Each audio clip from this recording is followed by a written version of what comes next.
I think, to me, they do, but to me, they're not as durable. But that's just my own. Yeah, or iPhones or anything. Well, the only problem is like certain software doesn't run on Yeah. those. So if they're like interchanged with each other, then maybe you can. Well, they hadn't had a fight back in the 70s and broke up. No telling where they'd be right now. Yeah. But testosterone plus testosterone equals breakup. All right, next one. Acute angle is in the first quadrant. Obtuse angle are in the second quadrant. Now, you need to get used to these quadrants. Quadrant 1, Quadrant 2, Quadrant 3, Quadrant 4. You need to draw that in your notes, and you probably need to go ahead and put all students take calculus. All students take calculus. All is the first quadrant, everything is positive. Students, the second quadrant, the only thing that's positive is the sine and the cosecant. The sine and the cosecant. I'm sorry, what? 180. 180 is straight angle.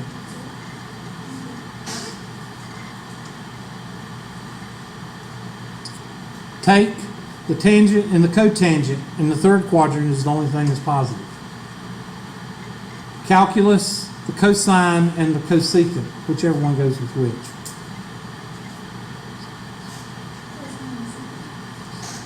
Okay, cosine and secant, yeah.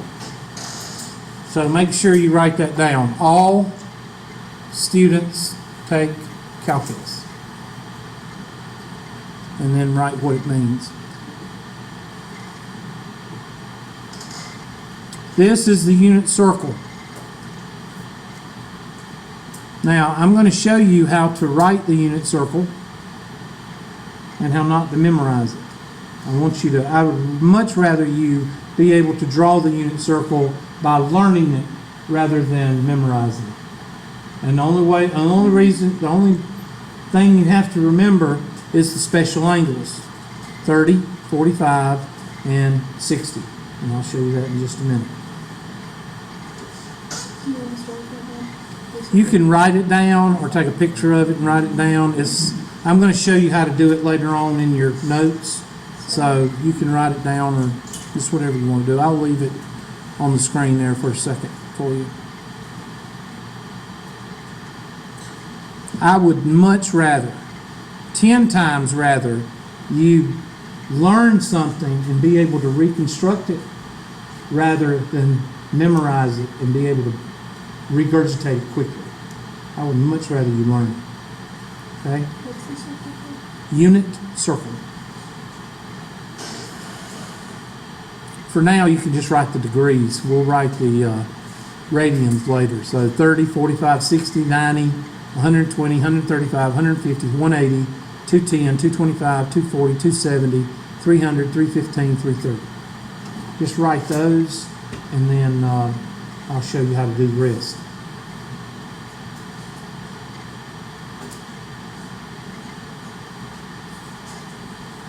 See if I can blow it up a little. Oops, sorry. I was going to blow it up a little bit more, but I can't.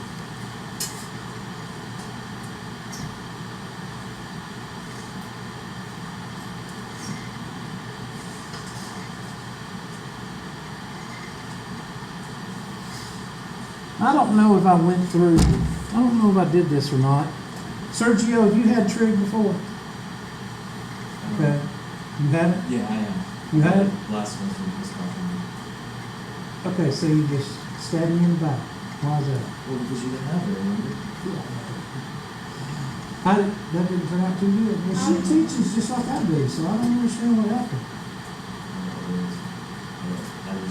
Did you just not understand it, or did she I couldn't get it. She was going way too fast. Oh, it must have been 5 weeks. Was it 5 weeks? No. It was wrong. She was going way too fast. Wow. And did you have her too? When did you have Trig? Yeah, You have California? What about you? You hadn't had Trig, right?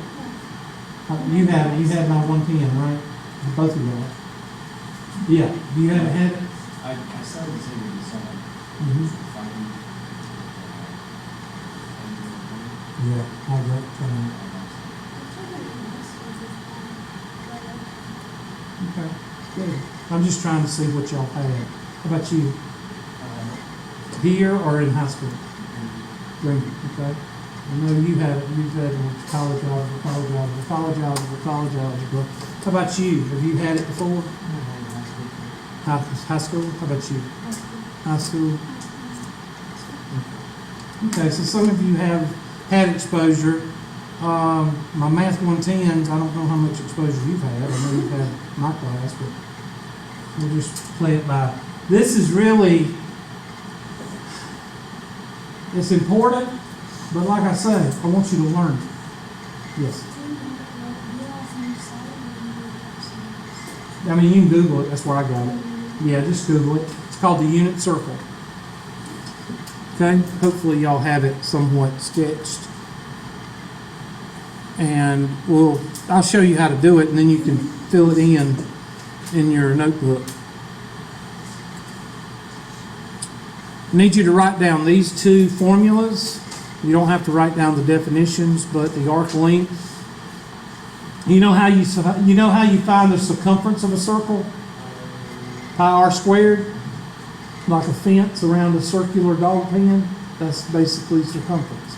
Well, this is a particular part of the circle. So you have to have an angle, and you have to have a radius. And to find that arc length, you multiply the radius times the angle.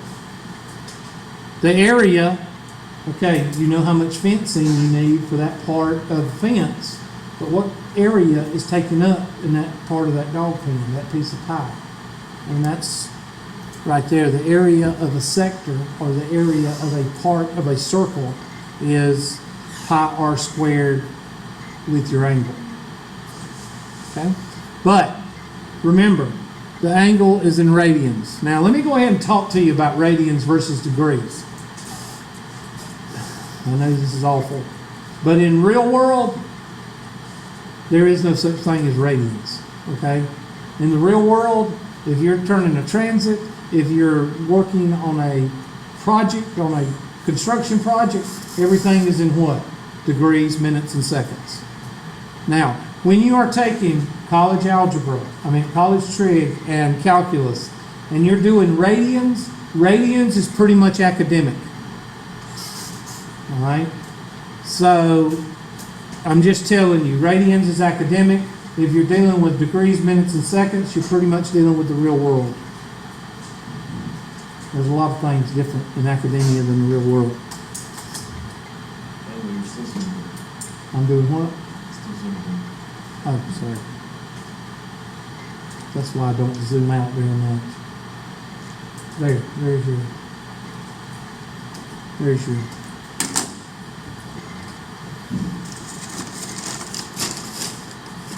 Payday's coming, so I might get us a pizza.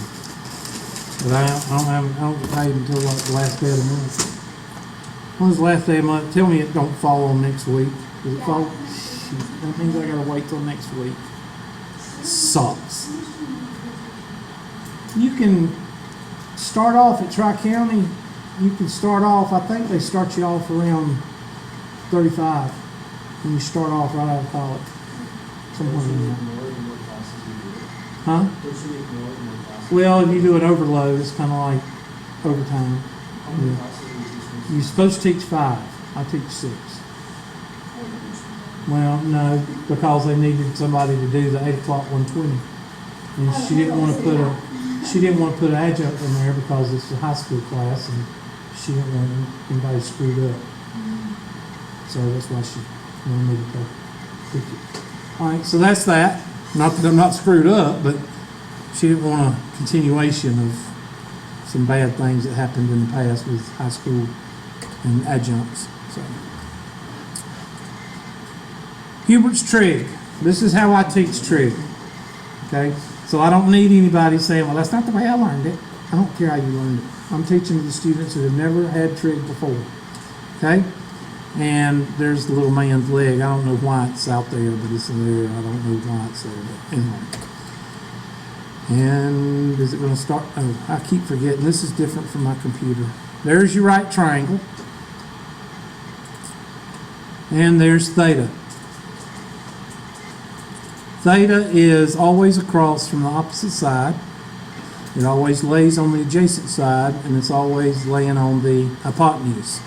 But another way to remember that is the little man. There's the little man. The little man is always on theta. And the little man's legs are always on the adjacent and the hypotenuse. Now that's very important that you remember that. Because when they change theta, they also change the opposite and the adjacent. If I put theta up here, then the opposite is over here and the adjacent is here. So this is one of the most important things for you to remember. If you remember that little man, wherever theta is, that little man is there, you won't get the problem wrong because you'll remember that his legs are always on the adjacent and the hypotenuse, always. And you have Oscar has a hunk of apple. Oscar had a hunk of apple. I don't need anybody telling me I ain't learned that. I learned Sakatawa. Shut up. Yes, sir. So this is only for randomness because Yeah, we haven't gotten. We'll get to the law of sines and law of cosines in the next unit. Oscar had a hunk of apple. O is the opposite over the hypotenuse. A is the adjacent over the hypotenuse. Tan, the tangent, is opposite over the adjacent. Now see, you don't have to memorize that. All you've got to remember is Oscar had a hunk of apple. Or Sokotor. I had a student one time. I don't know what you're talking about, Mr. McClure. I learned Sakatoa. And people irritate me. Huh? Yeah, I know. It's pretty bad. Isn't it about somebody doing drugs or something? Yeah. I'm not a drug person, so I don't care nothing about hearing it. I mean, I know it's funny and everything, but yeah. I don't think we should endorse doing illegal drugs in our math classes. No offense. I just don't. I heard it like 2 semesters ago, and I was like, okay, well, that's great. Our high school teachers are endorsing illegal drug use. That's great. All right, the little man. The little man always has his foot on the hypotenuse and the adjacent, and he's always facing the what? The opposite. Thing old, little arrow thing old like that.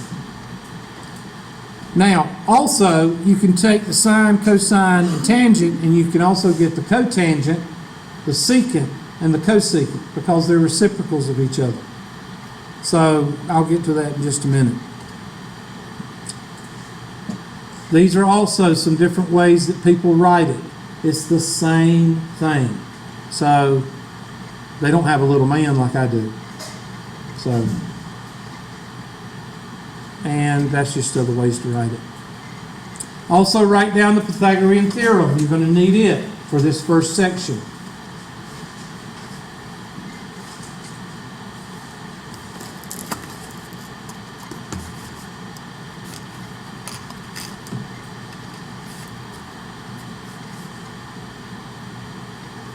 A squared plus b squared is equal to c squared. Now somebody tell me some interesting things about the Pythagorean Theorem. Anybody know anything interesting about the hypotenuse or the legs or anything like that? Anything? The hypotenuse is always the longest side, so C is always the longest side. Write that down. C is also always across from the what? The right angle. Does it matter about A and B? No. Somebody tell me why it doesn't matter. Asked y'all a mathematical question. Why doesn't it matter where you put A and B?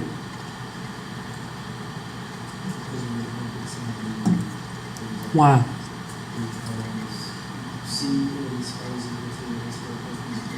No, because of what's that called? Addition. And addition is what? I'm bringing back some basic math from a long time ago. Commutative, meaning that 2 plus 3 is the same as what? 3 plus 2. So it doesn't matter which one's A and which one's B. Now, a lot of people are going, well, that's self-explanatory. You'd be so surprised on how many trig students I've taught. They'll say, okay, well, how do you know which one's A and which one's B? They don't make the connection, all right? 2 plus 3 is the same as 3 plus 2, so it doesn't matter which one is A and which one is B. You know that A and B is connected to the right what? To the right angle. So therefore, you know that the hypotenuse is on the other side. Just a little bit so you'll know. Now, it's nice to know these things, but make sure you can use them. So do this one. Write the question down and see what you can come up with after you do it. And we're going to cover some other things too today. I'm just getting through the PowerPoint, and then we're going to go over some other stuff.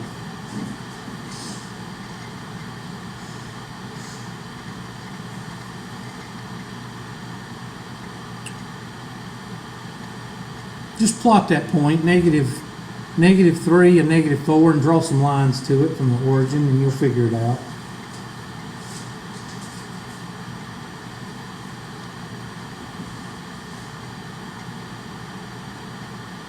Yeah, the student that I put the light on, she's from Livonia.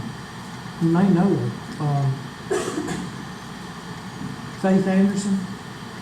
She worked with Jay Peters for a long time. You probably have, but now she works at a drafting firm, and she's a draftsman with CAT.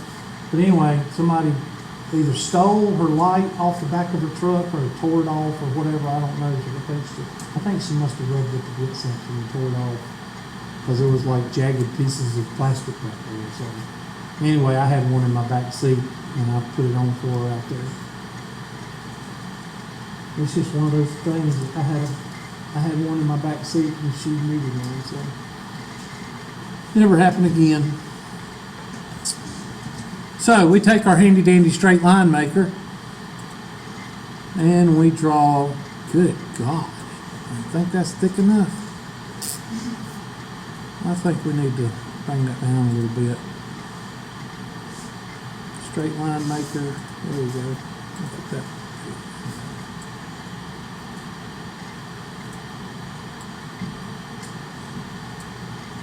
Negative 3, and I'll take my handy dandy blue marker, and I'm going to go negative 3, 1, 2, 3, negative 4, 1, 2, 3, 4. And I'm going to take my handy dandy line maker, and I'm going to draw a line from the origin to that point, and back up, and oh my gosh, what does it form? And this is negative 3.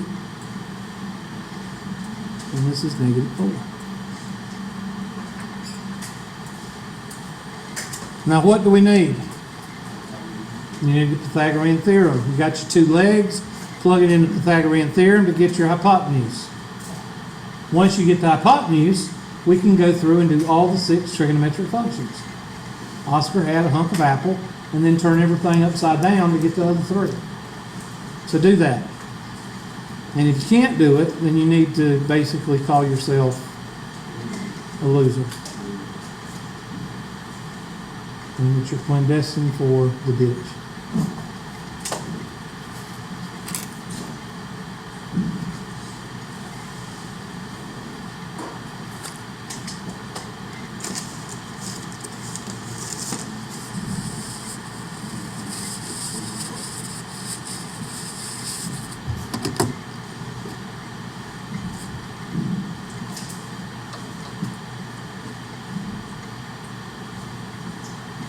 Negative 3 squared plus negative 4 squared is equal to c squared.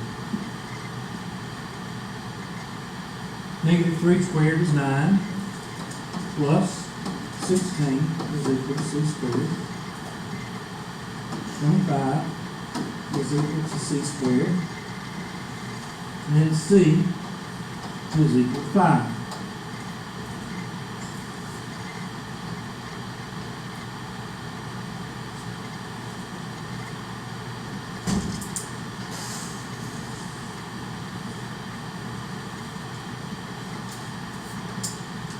And we'll take that information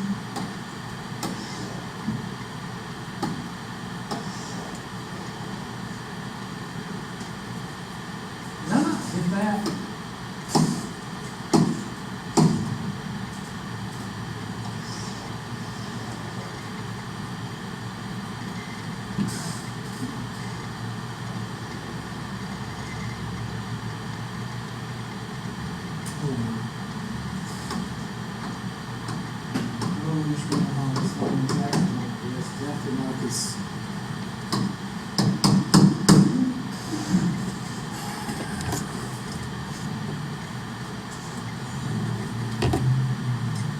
So now we can take the information that we've got. That's not supposed to be.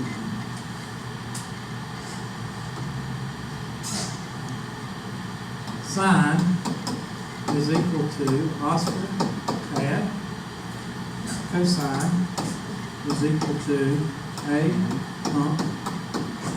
And tangent is equal to above out. So the little man is right here. So that means that his foot is on the adjacent and the hypotenuse. And this is the opposite. That's all there is to it. So opposite is what? Negative 4 over 5. Negative 3 over 5. And negative 4 over negative 3. Make sure I did that right. Now the cotangent is equal to A over O, which is equal to negative 3 over negative 4.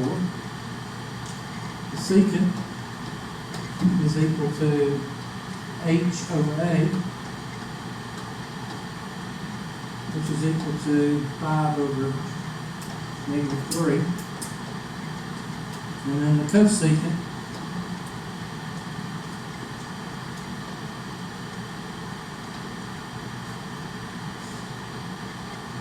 is equal to H over O, which is equal to negative 4 over 5, or negative 5 over 4 over 8.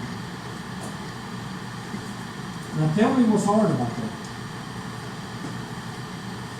Let me tell you, there's some people that can tell you how to do this, and you'd be totally lobotomized when you get through it. That's it.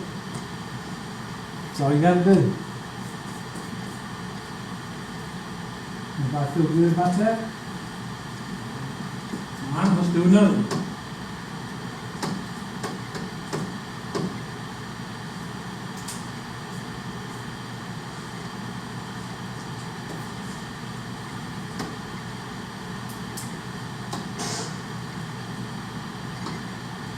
Let's go with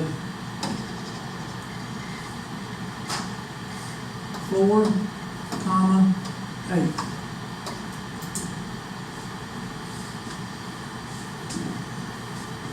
Draw it out.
So 4 comma 8.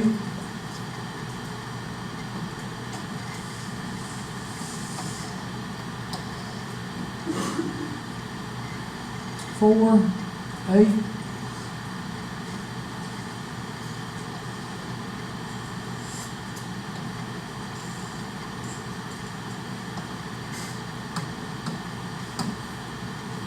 Very annoying writing and have it come up 2 or 3 seconds later. So 4 squared plus 8 squared is equal to c squared. 4 squared is 16 plus 64 is equal to c squared. 16 plus dang old 80. And we all know that the square root of 80 is what? Well, the square root of 81 is 9. So I'll bet you $, C is equal to 8.9.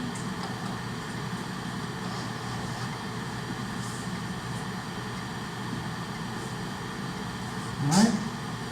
So 8.9. Now, the book, I like 8.9 because that's real world, 8.9 feet. Right? Nobody ever walks up to you at a construction site and say, you know, we need to make a form of that concrete, and we need to make sure it's at least the square root of 80 feet. Look at that. All right? So, I like to teach real world, but of course that would be the square root of 80 in the answer. So, academia, you have to write it 4 times 20. Maybe square root of 4 times square root of 20, square root of 4, no.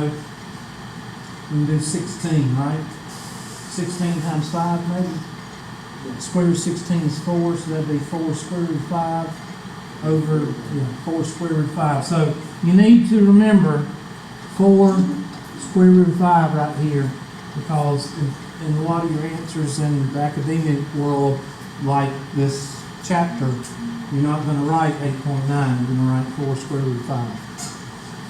So, sine, cosine, tangent, cotangent, secant, cosecant. All right. Oscar had 8 over what? 8.9. Now, I'm going to write it academia, 8 over 4 square root of 5. Uh-oh, what's the problem? You've got to rationalize the denominator. So, be doing that. Cosine. Oscar had a hunk. 4 square root of 5. On the bottom, got to do it. A is 4. Of apple. Of 8 over 4. Which equals 2 over 1. So therefore the cotangent would be 1 over 2. The secant is going to be 4 square root of 5 over 4.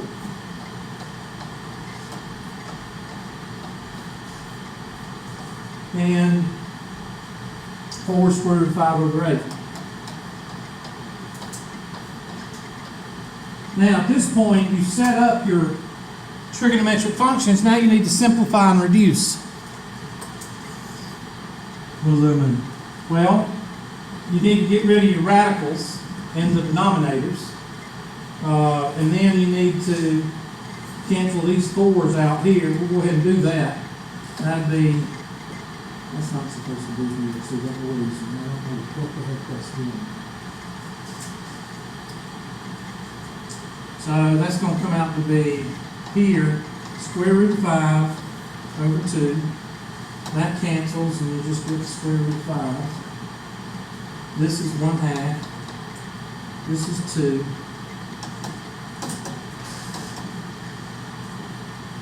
And then here we got to multiply by square root of 5 over 5. Square root of 5 over square root of 5. And then square root of 5 over square root of 5. Because we got to have a get rid of that. And of course this cancels with this and makes 2. So 2 square root of 5 over 5.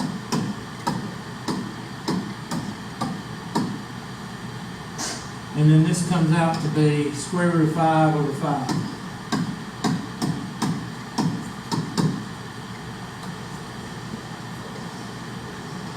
And there's your answers.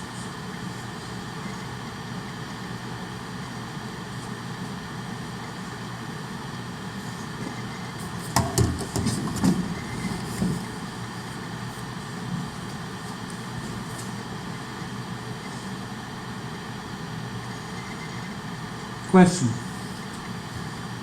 Let's do a nerd. And the reason I want to do 3 is so you'll have them pretty much in your head how to do them. Now the reason I do all 6 is because if you can do all 6, then you can do any one that I asked you for. Okay? So let's change this into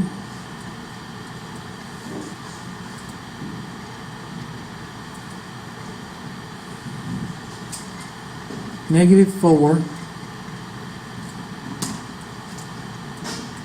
and +6. That's the second quadrant. And then after this one, we should be able to move on.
So, 4 squared plus 36. What's 16 plus 36? Dang old 52? Square root of 52 is right above the square root of 49. So I'd say it's what, 7.2? What do y'all come out with? I know, but what is, that's good, that's good. But I'm just doing it in my head. What do you get? I got 7.2 in my head. What'd y'all get? Is it 7.2?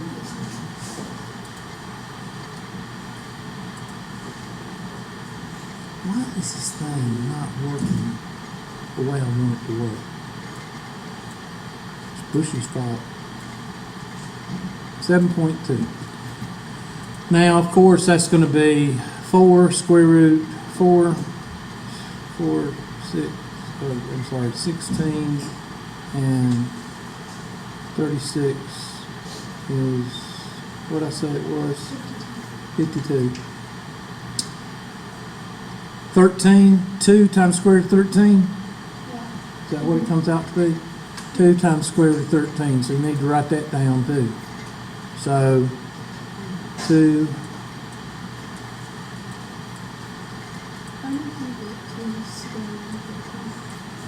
divided 52 by a prime number. And that prime number is, I mean, you can divide it by several things, but the only one that'll go into it is 1 and 52 and 4 and 13. That's why prime factorization is so important. The first 5 prime numbers are 2, 3, 5, 7, 11, and 13. I'm sorry, 6 numbers. Write those down because anytime you want to divide something, you need to divide by those numbers and you'll get it down to its basics. 2, 3, 5, 7, 11, and 13. So,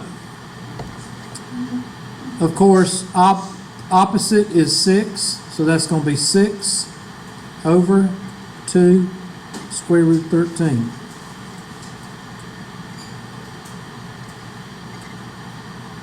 Gosh, that takes too long. So that's our sign. And then cosine is equal to -4 over 2 square root 13. And then our tangent is equal to our opposite, 6 over -4. Therefore, our cotangent is equal to -4 over 6. Our secant is equal to 2 square root 13 over 4 negative. And our cosecant is equal to 2 square root of 13 over 6. Now, what do you notice about the way I do things? I go ahead and I write down what everything is. Then I go back and what? Reduce and rationalize the dominance. But some of y'all don't want to do that. What do y'all want to do? Y'all want to do it all in one step. 5 steps in one step. And then you find why, and then you what? Get it wrong. I'm just telling you. So don't raise your hand and say, "You talking about me?" No. I'm just saying. Some people want to do it all in one step. Just like they want to try to get their 4-year degree in 2 years. That's ridiculous. All right. So here we go.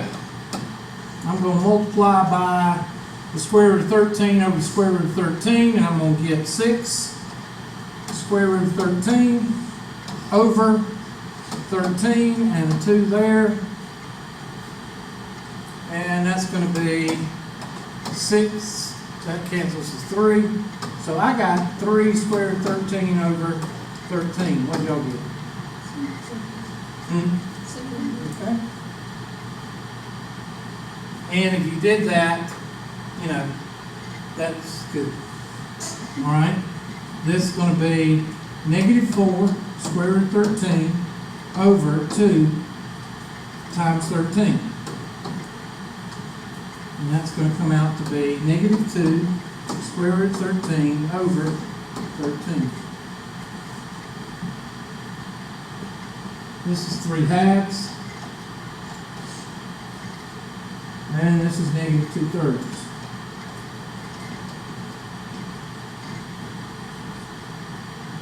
And then this comes out to be square root of 13 over 2.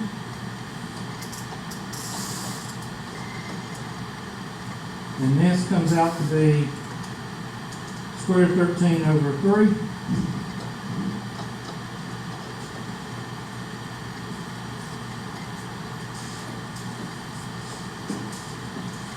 And let's see, all students take calculus. So the sine and the what? Cosecant should be positive. Let's check. Are they? Yes, they are. Sine is positive, and the cosecant.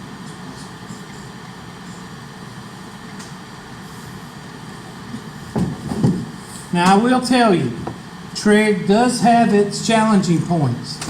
Is this one of them? No. So everybody should be able to get these without any problem. It just takes a little bit of work on some of them. Capiche? You feel good about yourself? Okay. I'm sorry. Next page. There is your special angles. Write them down. I don't do pi over 6. I don't do that crap. What's 180 divided by 6?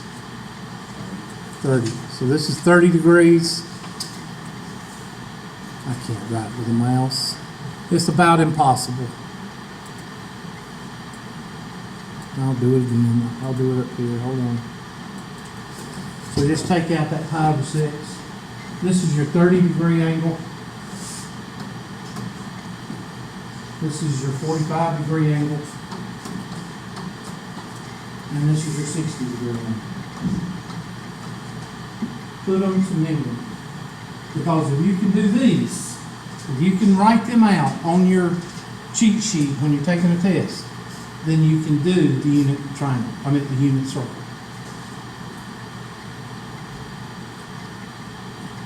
Now, one of the things that they talk about in the first part of your book, and I just bring it up whenever because it's really simple. If you want to change, remember, 180 over pi and pi over 180. Remember those two things. If you want to change from radians to degrees, you do this right here. If you want to change from degrees to radians, you do this right here. Well, Hubert, how do you know which one to use? Well, if I give you radians, I'm going to give you 2 pi radians, and that's over 1, right? If I say 2 pi radians, that's radians is measured in pi. So 2 pi, so I've got to have my units cancel, right? So which one am I going to use? 180 over pi or pi over 180? 180 over pi because you want them to cancel diagonally. And they cross. So what is 2 pi? 360 degrees. 2 pi is 1 revolution. Now if I want to change from degrees to radians, then I already have it in degrees, and these are in degrees, so that will cancel. So if I give you 30 degrees,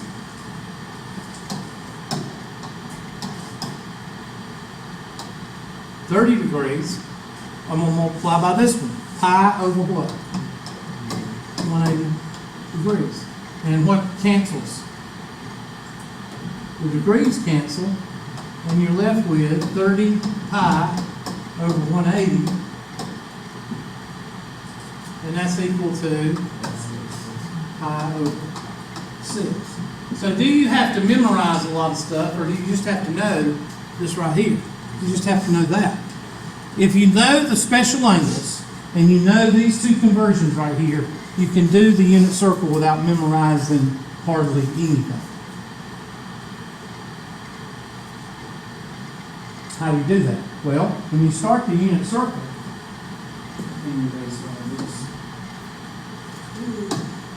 when you start the unit circle, you start with that first quadrant. And you put a 30 here, you put a 45, and you put a 60.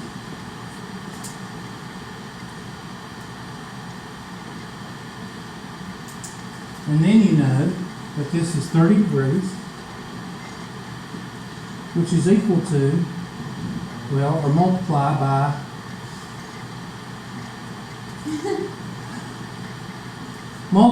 by pi over 180, which is equal to pi over 6. And so you can do each one of these. 45 is equal to, and multiply by, it'll be 45 pi over 180, and that's equal to pi over 4. And then just keep going. This is 60, so that'd be 60 pi over 180, which is equal to pi over what? This is 90 degrees. You know that because you go in this direction. 90 degrees is pi over 2, using that conversion. Well, what's the next one? How do I know the next one? Well, you start using a little bit of common sense. If you do 30 degrees this way, 45 degrees this way, and 60 degrees this way, what's 180 minus 30 degrees? So that's 150. If you do 180 minus 45 degrees, what do you get? 135? And what's 180 minus 60? Now you can change those into pi over whatever. You see what I'm saying? It's not difficult. It's not rocket science. But try to memorize this thing and you'll drive yourself crazy. I mean, you will. Now, extend this way. And that's going to be 60. And this way, it's going to be 45. And this way, it's going to be 30. What's 180 plus 30? 210. What's 180 plus 45? 225. What's 180 plus 60? There you go. And you can fill out your unit circle. So, while we're at it, and then you can start doing these pies. You can start doing the sine and the cosine. I'll show you how to do that. But let's go to and this is very important that you learn these three things right here. Let me get out of this. Go ahead and write down these identities and then there we go. Write down these identities because these are your basic trigonometric identities. These are the ones that if you don't learn, you're going to suffer in Unit 2. Okay? Suffer. Yeah, suffer like, I don't understand, I'm going to quit school. And while I'll encourage that, I still don't want you to have to go through it. I do encourage it.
The second set and the third set are probably the ones you're going to have to memorize the most.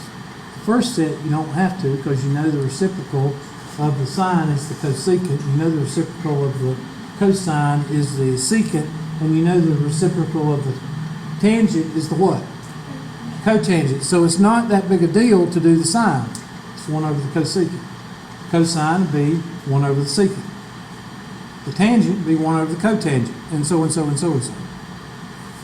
So the reciprocal identities, you don't have to necessarily sit there and go, okay, what's the first one? What's the second? You don't have to. Now the second and third, you will. And I would highly suggest that you learn the quotient identities first, because in the first unit, the second unit, we take off with rewriting identities, and you have to change everything in terms of sine and what? Cosine. That's the rule. That's the kind of standard rule. Whenever you're trying to do identities, the first thing you do is try to turn everything into sine and cosine. And then the Pythagorean, those are kind of easy to remember. You just have to remember what trigonometric functions you're using. You don't use all of them, you just use some of them. So, which one do you don't have to memorize the first one, because that falls into place. This one is the one I would highly suggest memorizing. This one, probably after you get this one done. And we'll get into that in the latter part of Unit 1, the beginning of Unit 2. A lot of this first unit is those 3 problems we did a while ago. You're going to be doing different variations of those 3 problems that we did.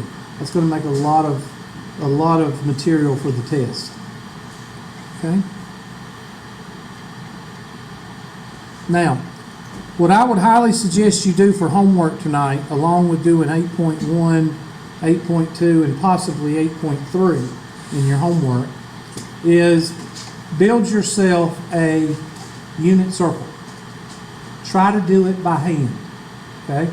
Now, all I want you to do, I want you to build the angles, and I want you to build the radians. That's all I want you to do.